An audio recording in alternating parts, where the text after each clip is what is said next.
In this video, I'll be showing you how to solo Graveyard Impossible. Just before the video starts, make sure to like and subscribe. We're on our way to 75,000 subscribers. Also, make sure to join our Discord server. We've got a Chomp Man giveaway going on. The giveaway ends in 20 hours, so make sure to be quick. Anyway, my loadout is pretty expensive, so first you'll need to place down 6 rainbow tomatoes and upgrade all of them to max level. Talking about strategies, I'll be making more of them with cheaper loadouts, so make sure to subscribe and stay tuned. I'll probably make a very cheap loadout for soloing Impossible mode in Graveyard, but it'll take some time.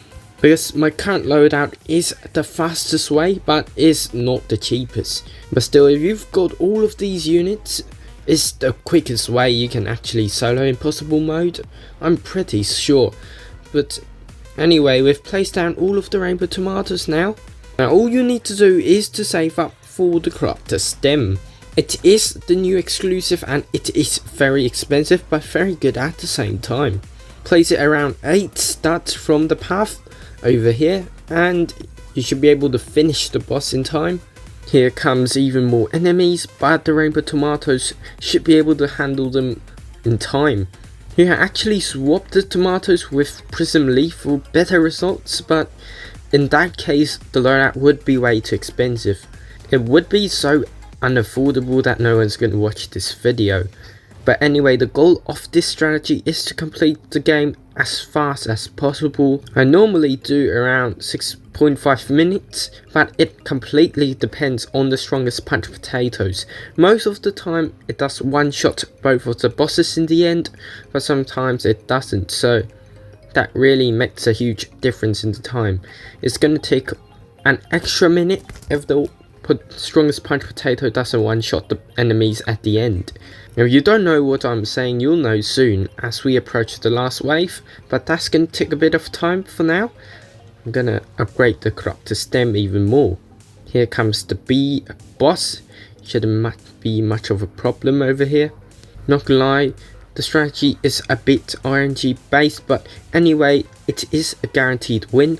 It just depends on how long it takes. There's no worries using this strategy. If you use it, you're definitely gonna win. Just follow all the steps very carefully and I'm sure you'll be fine.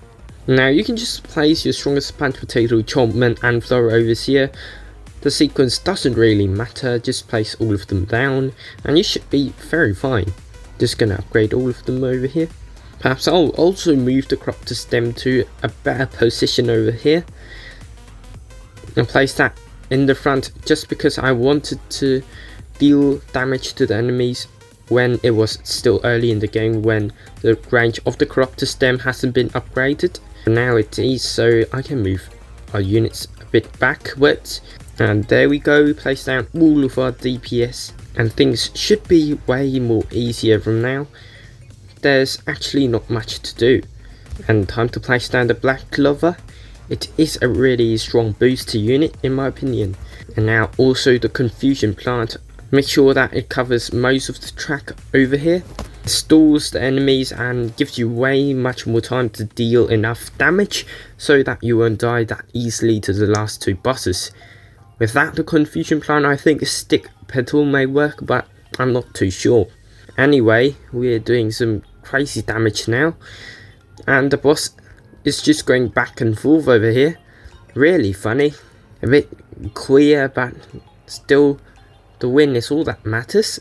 The movement of the boss is rather peculiar. But we're now approaching wave 39.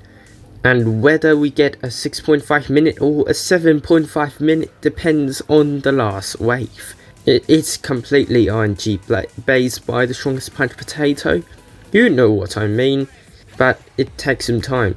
The confusion plant will make the spider and the bee come very close together, making the strongest punch potato have to do is AoE damage, and that speeds things up a lot. I wonder if our RNG is good in this game. Hopefully it is, and we should be able to one-shot both of the bosses at the same time, but currently we're still not doing the one. And oops, the bee was too far away from the spider at that instant. We'll have to take one more minute. But if you are lucky, you should be able to win in 6.5 minutes, and that is most of the time. We were unlucky just now. The bosses were just a bit too separated. But anyway, you should be able to win even without the RNG luck. The boss is really struggling over here, but we are cooking the game right now.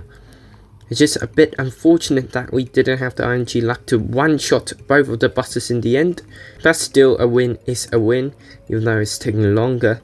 Like before this recording, I believe that both of my games I did the one-shot with the strongest punch potato and both bosses at the same time.